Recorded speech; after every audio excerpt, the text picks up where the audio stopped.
నా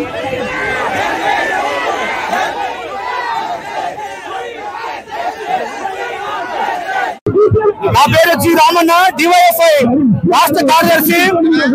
దాదాపు 2 సంవత్సరాల నుంచి నిరుద్యోగులు అదిగో ఇదిగో అని చెప్పి మేము పోలీసు అవుతాం, మా జీవితం బాగుపోతుందని చెప్పి 2 ఏళ్ల నుంచి ఎదురు చూస్తూ ఉన్నారు.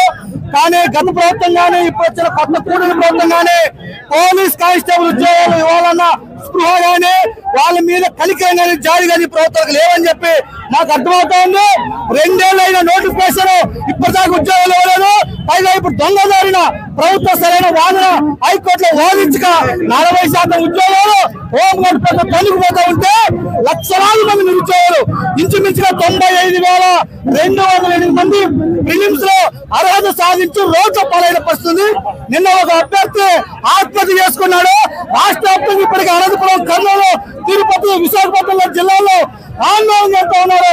తక్షణమే రాష్ట్ర ప్రభుత్వం, ముఖ్యమంత్రి గారు, హోంమంత్రి గారు, నారా లోకేష్ గారు జోక్యం చేసుకుని ఈరోజు కోర్టు సమస్యలు పరిష్కారం చేసి తక్షణమే పోలీసు ఉద్యోగాలు ప్రక్రియను భర్తీ చేయాలని చెప్పి ఆ రకంగా రాష్ట్ర ప్రభుత్వం ముందుకు రాకపోతే పెద్ద ఎత్తున డివైఎఫ్ఐ ఎస్ఎఫ్ఐ ఆధ్వర్యంలో ఆందోళన దిగుతామని చెప్పి దానికి రాష్ట్ర ప్రభుత్వమే బాధ్యత వహించాలని చెప్పి సోమవారం నాటికి రాష్ట్ర ప్రభుత్వం దిగాలని చెప్పి ఈ ప్రభుత్వానికి హెచ్చరిక చేస్తా ఉన్నాం.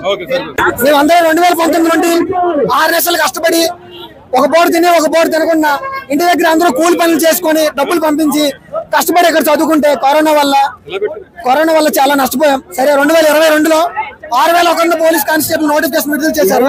కానీ నోటిఫికేషన్ లో రిజర్వేషన్ చూడండి, సివిల్ 8% ఉన్నదాన్ని 15 చేశారు. 15% నుండి 25% ఏపీఎస్పీ చేశారు. సో 100లో 40% ఓన్లీ హోమ్ గార్డ్స్ కే పోతే మిగతా 60% జనరల్ అభ్యర్థులు ఎలా ఫిల్ అవుతారు? ఇదే ఈ ప్రాతిపదికన హైకోర్టులో కేసు వేయడం జరిగింది. ఈ కేసు హోమ్ గార్డులకి సపోర్టివ్ వచ్చింది. సో అప్పటి నుండి ఈ నోటిఫికేషన్ చాలా జాప్యాలు జరిగాయి. సో మాకు ఇంకా న్యాయం జరగలేదు. దీన్ని సుప్రీంకోర్టులో వేశారు. సరే గవర్నమెంట్ అయిపోయింది, ఇంకో గవర్నమెంట్ వచ్చింది. ఈ గవర్నమెంట్ లో కూడా న్యాయం చేస్తారని చాలా వస్తే ఈ రోజుకి 100 రోజులు క్లియర్ అయినా సరే మాకు ఈ రోజు న్యాయం జరగలేదు. కానీ ఎప్పుడు జరుగుతుంది అని కూడా చెప్పలేదు.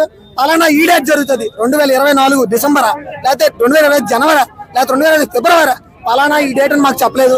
ఎప్పుడు నిర్వహిస్తామని చెప్తున్నారు కానీ ఎప్పుడు నిర్వహించట్లేదు. మొదటిదానికి ఎక్కడో ఒక సామెత ఉందట, అమ్మకి చీర కొన్నాడు పిన్ని కొన్నాడంట. ఇది మాకు ఉన్న నోటిఫికేషన్ క్లియర్ చేయకుండా ఇంకొక 20,000 భర్తీ ఉన్నా 20,000 భర్తీ చేస్తాం అంటున్నారు.